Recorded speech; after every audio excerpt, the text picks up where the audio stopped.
Hello, my name is Morgan Varney, and my topic is equine lameness and inflammation medications. I know that there have been a couple presentations already on drugs and one on caffeine, but the drugs talked about before were stimulants for energy or drugs to catch a high. What am I going to talk about, you ask? I'm not allowed to copy other people's topics, plus I can't drink caffeine, so I came up with my own idea.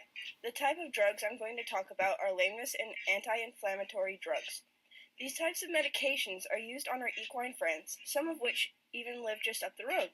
Some of the drugs used on animals, including those huge 1,000-pound equine beasts, can be used on humans or were even invented for humans but also work on horses. Also, you may be thinking about my topic name and not understand why it says lameness. No, horses are not lame, as in stupid. Well, they can be pretty stupid sometimes. But as in not being able to walk, aka hobbling around like an old person. No offense if there are any old people in here. I'm sure we've all been through some sort of physical pain before, whether it be a fall or running into something, etc. So then, we've also probably all experienced headaches and or stomach aches that you just wanted to get rid of. What do you go to? A lot of people go straight for meds like Advil or Excedrin, which are drugs called NSAIDs. NSAID stands for non-steroidal anti-inflammatory drug and reduces swelling and pain in certain areas of the body. Surprisingly, there are actually very similar drugs and medicines for horses. Horses can come up lame, which means they can't walk, or they may colic. Colic in a horse is a bad stomach ache which can sometimes lead to death. The reason for this would be that horses cannot throw up, leaving whatever needs to come out on the inside. Grass is a great fix for colic, but there are drugs to help colic and lameness. A couple of these equine NSAIDs are Banamine and phenylbutazone. Both reduce swelling, but Banamine is easier on the stomach, as bute can cause stomach ulcers. Banamine is a product that can be given through injection or orally in a paste. This drug does not produce any contraindications in horses, which means there is no reason to withhold the product from being given to a horse in pain. Not all pain is necessarily given Banamine, but swelling, musculoskeletal disorders, and the alleviation of visceral pain related to colic. The injectable solution has many ingredients, but the main cause of pain alleviation being flunixin meglumine, which is dosed as 50 milligrams flunixin per 1 milliliter Banamine. The flunixin is a potent non-narcotic, non-steroidal analgesic agent with anti-inflammatory and antipyretic activity, according to drugs.com. Phenylbutazone is also administered by injection and oral paste, along with pills that can be crushed into feed, but the injection is more widely used. Drugs.com states that phenylbutazone 20% injection is a synthetic, non-hormonal, anti-inflammatory, antipyretic compound useful in the management of inflammatory conditions. It is typically easier, though, for a horse owner to get their hands on the pills for their horse, even though it is still required that bute be prescribed by a veterinarian. This medication is a strong, non-narcotic pain reliever that can be very useful, but, there are always those stupid little side effects that can come around when on meds, but these side effects aren't from hallucinations or from major side effects that people can get.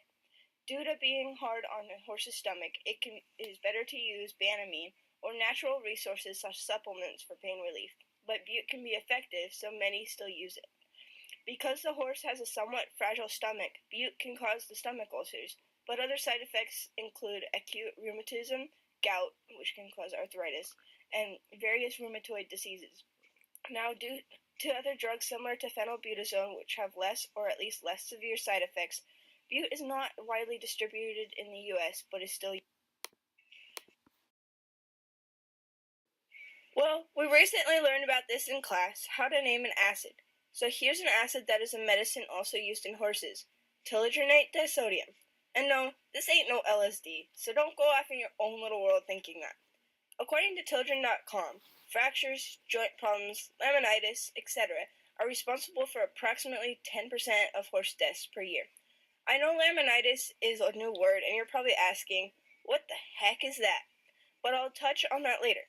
For now, I'll explain that the use of Tildren is a preventative for some of these bone and joint issues. I want you all to think to a time you maybe broke a bone or had a joint injury. Tildren was originally a drug used to treat osteoporosis in women, but was found to help treat demoralization and osteoarticular conditions in horses. Sadly, this drug was only found to work about 50% of the time and can be very expensive to use as a treatment. Another acid, again, not an LSD, clotrinate disodium, aka OSPHOS, is used in the same way as Tildren. Clotrinate disodium typically stimulates bone resorption, and for this, OSPHOS.com states that the biphosphonates in clotrinate disodium act to inhibit bone resorption by decreasing the number and activity of osteoclasts by inducing apoptosis, or cell death. The bone metabolism can then be accelerated and the bone rebuilding process will occur faster. Lameness after one dose of OSPHOS injections has an improvement rate of 74.4%, and mild side effects of colic were only seen in 9% of treatments. This medication/treatment seems to have a higher success rate than Tildren, and is also a much cheaper route. Laminitis is not a drug, but a lameness condition which can majorly affect a horse. When a horse has laminitis, also referred to as founder, the coffin bone in their hoof starts to rotate. Yes, the bone rotates. I know that sounds weird, but it really does happen. The rotation in the hoof can be fixed by a vet, supplements, and corrective shoeing on the horse's feet. Special pads can be placed between hoof and shoe to elevate the heel, which then helps put the coffin bone back in place.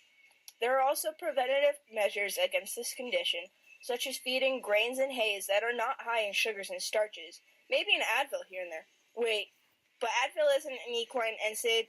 Hold up. What? Well, never mind. So, yeah, there are preventative measures, but laminitis can get to the point that the bone has rotated enough that there might not even be a coffin bone anymore.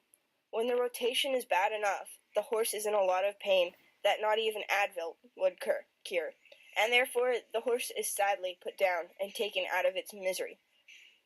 Y'all are probably wondering why the heck I decided to do a presentation on equine lameness medications. While y'all are city kids, I'm probably the most country kid in this room, probably even at the school, but that isn't the main reason why I chose this topic. My horse was a huge factor into my decision. She was recently found to have fractures in that coffin bone I discussed earlier, and that is from the demineralization of that bone. It is very hard to treat because both treatments, Tildren and OSPHOS, only have about a 50-50 chance of working, and I haven't decided the route I'm going to go to help her. She had laminitis a couple of years ago, and that healed up real nice with lots of care, and therefore already had corrective shoeing for her leg, and yet still managed to fracture the coffin bone. Even the vet was surprised that she had fractures, even with the corrective shoeing. Now Sedona has hard plastic pads underneath her shoes so as not to allow anything to get up into the hoof to make the fracture worse, but she is only allowed to be on soft ground so there's no trauma to the leg caused by that hard ground. Like when a person runs on pavement for too long, it hurts, doesn't it? See, maybe our bodies are somewhat similar to a horse's in how our joints and bones work, and also what sorts of things cause trauma to our bodies. I hope you enjoyed this video, and hopefully nobody fell asleep at some point, because I know that was a lot of information. Thanks for watching.